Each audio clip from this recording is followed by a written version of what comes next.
time Evan mentioned the trip, it sounded harmless. His sister had rented a big house on the Oregon coast for the end of summer. 4 nights. Family dinners. A bonfire if the weather held. The kind of trip people describe as relaxed, which usually means expensive in a soft, polite way. He brought it up while we were washing dishes at my apartment, passing a plate back and forth between us like the conversation had no edges. "You'd love it," he said. "My mom already assumes you're coming." That should have felt flattering. Instead, I felt the old tightening in my stomach, because by then I already knew what a family trip meant in his world. It never meant, "Come if it works for you." It meant, "We are all picturing this already, so try not to disappoint anybody." I asked how much it would be. He named the number casually, like he was reading a weather update. My share of the flights, the house split, and food would come to a little over $1,300. Maybe more if we rented a car from the airport. I actually stopped drying the glass in my hand. $1,300 was not impossible in the abstract, but abstract money is the easiest money in the world. It never has rent attached to it. It never has minimum payments, insurance, or the little calendar in your brain where every bill already has a seat. I was 31. I worked full-time at a pediatric dental office and did payroll cleanup for a small yoga studio 3 nights a week. The second job was not glamorous, but it had helped me do something I had wanted for years. It had helped me stop pretending my debt was temporary just because I was embarrassed by it. 2 years earlier, I had finally opened every statement, listed every balance, and started paying things down in a way that was boring, strict, and life-changing. Old credit cards from my 20s. A private loan I should never have taken. The emergency expenses that stacked up after my old apartment flooded, and my insurance decided to become philosophical. None of it made me reckless. It made me careful. Careful in the way people become when every unnecessary purchase feels like it can hear your future breathing. Evan knew all of this. Not every number, but enough. He knew I had spent the last year building a version of stability I could finally trust. He knew I kept a budget spreadsheet color-coded by due date. He knew I said no to weekend trips more often than I wanted to because peace had become more exciting to me than pretending. He also made much more money than I did. Not mystery rich, not private jet rich. Just the very ordinary kind of affluent that changes the emotional temperature of a room.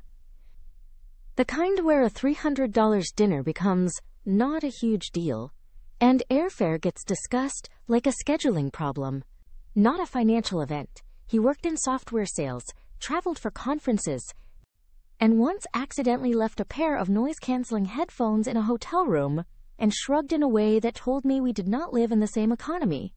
To be fair, he was not cruel about money. At least not in any way I had been able to name. He picked up checks sometimes. He sent me links to apartments he thought I would like, as if rent were primarily a matter of vision. He said things like, "Once you're done digging out, we can really start building." Building what, exactly, was usually left glowing in the air between us. A house. A marriage. A less tiring version of adulthood. So when I told him, very calmly, that I could not do the coast trip, I thought we were having a normal adult conversation. I said, "I want to go. I just can't justify that much right now." He did not answer right away. That should have warned me. Then he smiled, but not with warmth. With patience. The kind people wear when they believe they are about to explain your own life back to you more correctly than you have. "It's not that much in the grand scheme," he said. The grand scheme. That phrase only works when someone else has to survive the small scheme first. I told him maybe for him, not for me. I reminded him I had just sent an extra payment toward one of my balances and was trying not to slide backward before the holidays. He leaned against the counter, folded his arms, and said, "Well, I just think sometimes you get so focused on paying things off that you forget to actually live." That line might have worked on a different woman. Maybe on the version of me who used to confuse financial chaos with spontaneity, but not anymore. I said, "Living is easier when I'm not panicking every month." He sighed. Not dramatically, just enough to make me feel like I had introduced inconvenience into a scene he thought would go his way. Then he said, "Okay, I just need you to understand this trip was important to me. Important how? I asked. He looked down at the dish towel in his hand, then back at me, as if debating whether I had earned the next sentence. Finally, he said, I was probably going to propose there. Everything in the kitchen went still. Not because it was romantic, because it wasn't. It landed like a bill being slid across a table. I actually stared at him, waiting for the shape of it to change, for him to laugh, for him to say he only meant it sweetly, that he understood, that he was just disappointed, that of course we would find another time. Instead, he kept talking.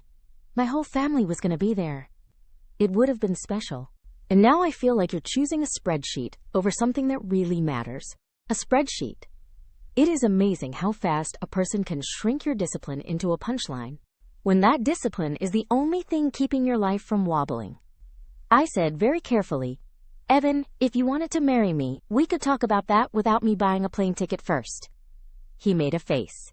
Not angry yet. Worse. Dismissive. That's not what I'm saying. But it was exactly what he was saying. And he knew it.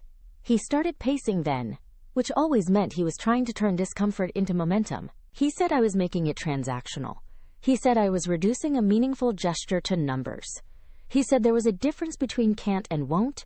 He said if I really saw a future with him, I would try harder to make this work. Try harder. There are phrases that only reveal their ugliness after they leave the mouth. That was one of them. Because I had been trying. Trying looked like skipping takeout. Trying looked like saying no to happy hours. Trying looked like working until 9, coming home, opening the laptop again, and watching my balances become less humiliating 1 month at a time.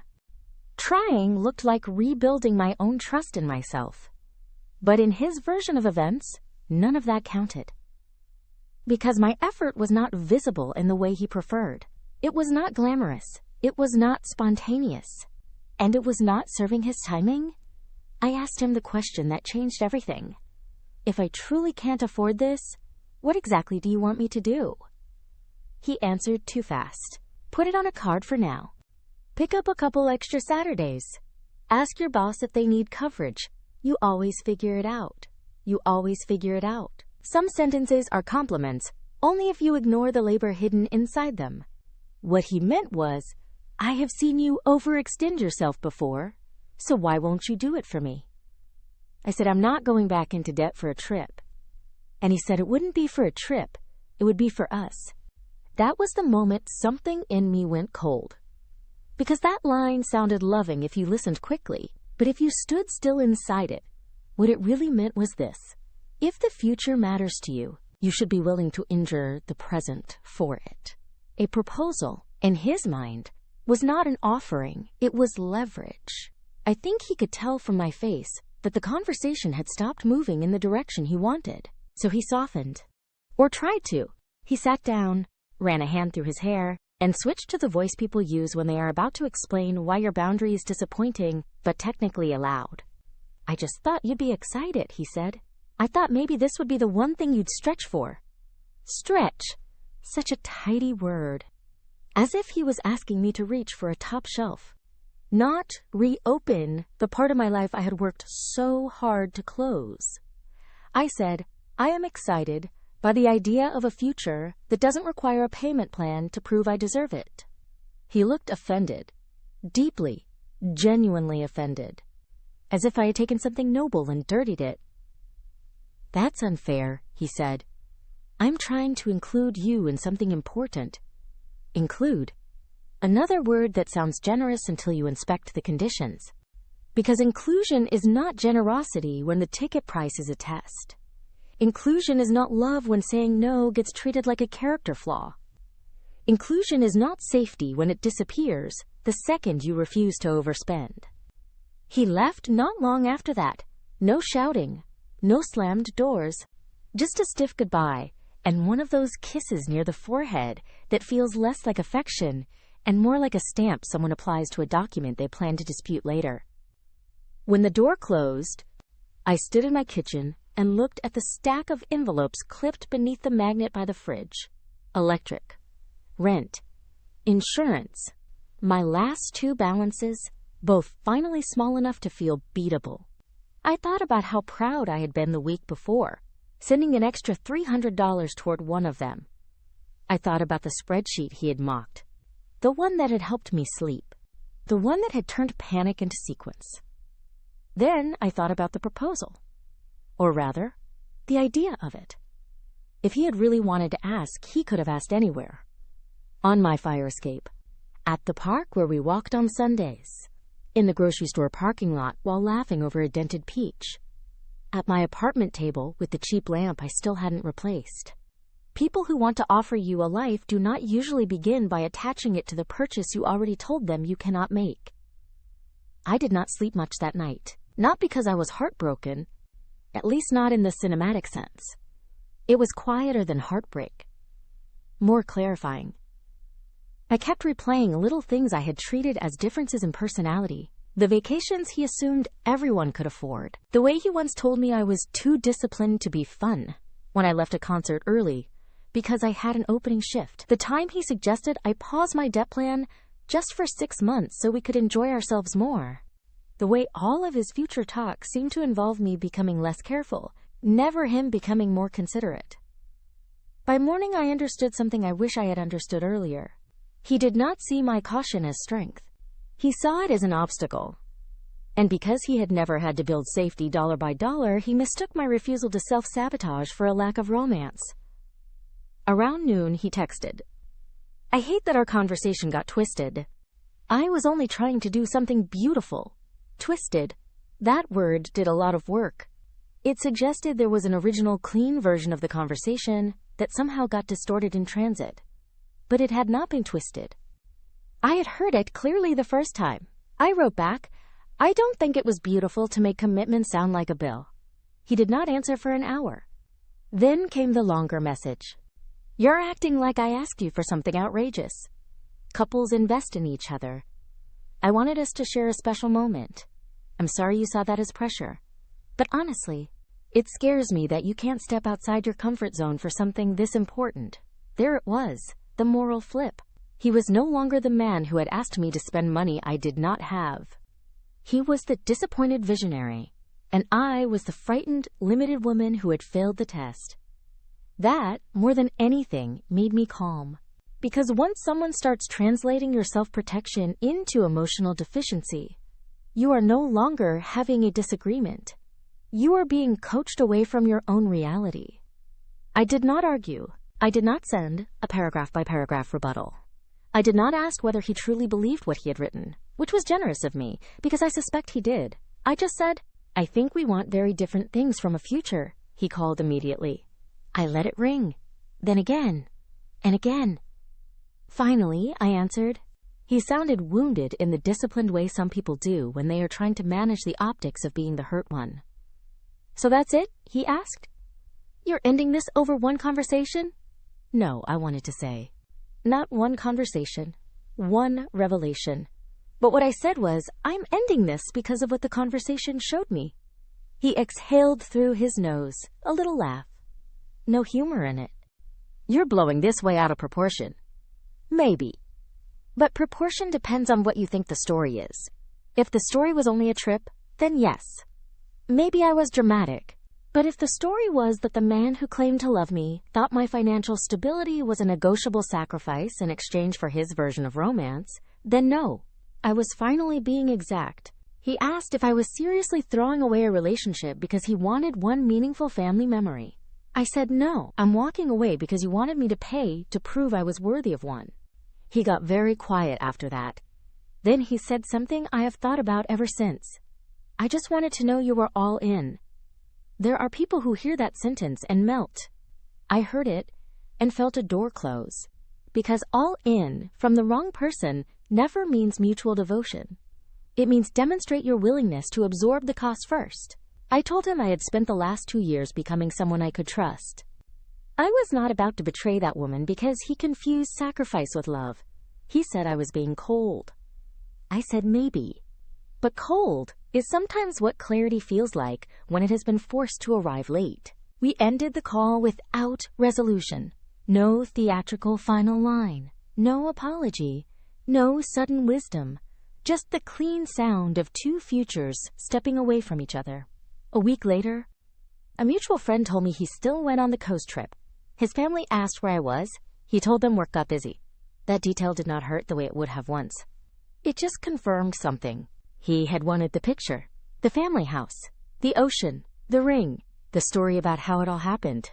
But he had not wanted to build a moment that respected the actual life of the woman inside it.